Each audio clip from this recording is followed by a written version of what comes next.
एक ऐसा कातिल जिसने अपनी ही सगी भाभी और उसके 3 साल के मासूम बच्चे का कत्ल कर दिया। महज एक सोने के हार के लिए उसने 2 जिंदगियों को खत्म कर डाला। कत्ल के बाद 4 साल तक पुलिस उसकी तलाश में भटकती रही, लेकिन उसका कोई सुराग नहीं मिला। उसके हाथों में पुलिस की हथकड़ी उस वक्त लगी जब एक दूसरे मामले में कानून के शिकंजे से बचने के लिए वह एक नारियल के पेड़ पर चढ़ गया।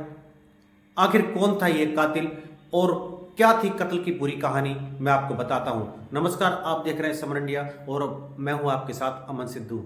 अगर आप हमारे चैनल पर नए हैं तो कृपया सब्सक्राइब करें, लाइक करें और कमेंट करें।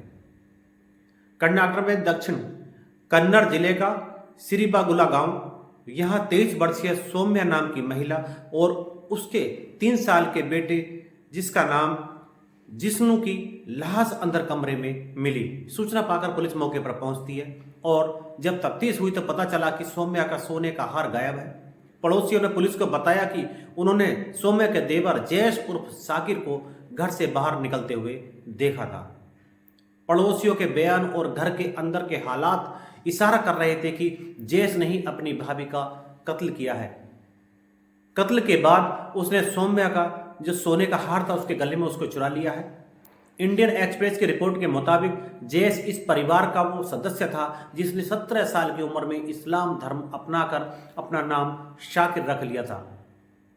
जयेश को पकड़ने के लिए पुलिस ने तहकीकात शुरू की और उसके एक करीबी दोस्त जिसका नाम समीर था उसको पूछताछ के लिए बुलाया।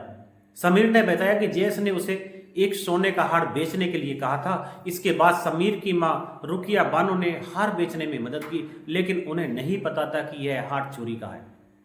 पुलिस ने सुनार की दुकान से वो हार भी बरामद कर लिया, लेकिन जयेश का कोई सुराग नहीं मिला और धीरे धीरे इस घटना को 4 साल बीत गए और जब काफी समय कोशिशों के बाद भी उसके बारे में कोई पता नहीं चला तो मामला ठंडे बस्ते में चला गया। इसी बीच केरल में एक ऐसी घटना घटी जिसने केस को एक नया मोड़ दिया और केरल के अलापुझा इलाके में 2 दोस्तों को एक महिला के साथ मारपीट के आरोप में गिरफ्तार कर लिया था। हालांकि चकमा देकर उनमें से एक शख्स तो भाग निकला और पुलिस से बचने के लिए दूसरा शख्स नारियल के पेड़ पर चढ़ गया। अब पुलिस उसे पेड़ के नीचे उतारने के लिए कोशिश में जुट गई, लेकिन वह नहीं उतरा। इस दौरान मीडिया पर भी इस घटना का लाइव टेलीकास्ट होने लगा। जब काफी कहने के बाद भी वह पेड़ से नीचे नहीं उतरा तो पुलिस ने फायर ब्रिगेड की मदद ली और उसे पकड़ लिया। इस घटना की खबर कर्नाटक पुलिस को मिली जब उसने लाइव कास्ट देखा और तुरंत उनके दिमाग में 4 साल पहले का वो डबल मर्डर केस घूम गया और जिसका कातिल अभी तक फरार था। पुलिस ने न्यूज क्लिप देखी और तुरंत एक टीम केरल के लिए रवाना की। वहां पहुंचकर जब उससे पूछताछ की गई तो पुष्टि हो गई कि यह शख्स कोई और नहीं बल्कि वही जयेश है जो अपनी भाभी और उनके बेटे का कत्ल कर पिछले 4 साल से फरार चल रहा था। पूछताछ में पता चला कि कत्ल के बाद जयेश उर्फ साकिर केरल भाग गया था और यहां पर एक मजदूरी के तौर पर काम करने लगा। कुछ वक्त बाद उसे एक मुस्लिम लड़की से प्यार हो गया और जिससे शादी कर जयेश यहीं पर बस गया। बाद में उसकी पत्नी ने एक बच्चे को जन्म भी दिया। इस मामले का पर्दाफाश करने वाले उस समय के इंस्पेक्टर सुरेश कुमार ने बताया कि अगर केरल वाली घटना केवल एक महिला के साथ मारपीट की होती तो मीडिया ने भी शायद इसे हाईलाइट नहीं किया होता। मामला हाईलाइट इसलिए हुआ क्योंकि वह एक नारियल के पेड़ पर चढ़ गया था।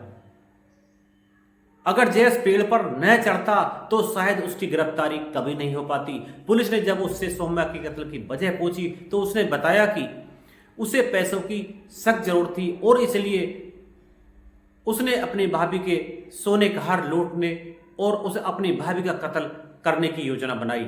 जब उससे पूछा कि उसने छोटे बच्चे जो 3 साल का मासूम बच्चा था उसको क्यों मारा तो उसने कहा कि बच्चे ने उसे कत्ल करते हुए देख लिया था और वह कोई सबूत नहीं छोड़ना चाहता था।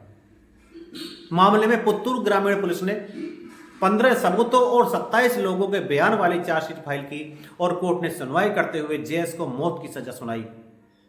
इंस्पेक्टर सुरेश ने बताया कि मुकदमे के अंत तक जयेश को एहसास हो गया था कि अब वह कानून से बच नहीं सकता और ऐसे में उसने अजीबोगरीब हरकतें करनी शुरू कर दी थी। एक दिन उसने सुनवाई के दौरान जज पर चप्पलें भी फेंकी और दूसरी बार कोर्ट से भागने की कोशिश भी की। बाद में जयेश ने कर्नाटक हाई कोर्ट का दरवाजा खटखटाया तो उसको मौत की सजा को आजीवन कारावास में बदल दिया गया। और इसी साल जून के महीने में जयेश एक बार फिर उस वक्त में आया जब एक मामले में कोर्ट में पेशी के दौरान उसने पाकिस्तान जिंदाबाद के नारे लगाए। इस कहानी को सुनाने का तात्पर्य आपको जागरूक करना है, आपको सचेत करना है। सावधान रहे, सुरक्षित रहे। मिलते हैं अगली वीडियो में, तब तक के लिए नमस्कार।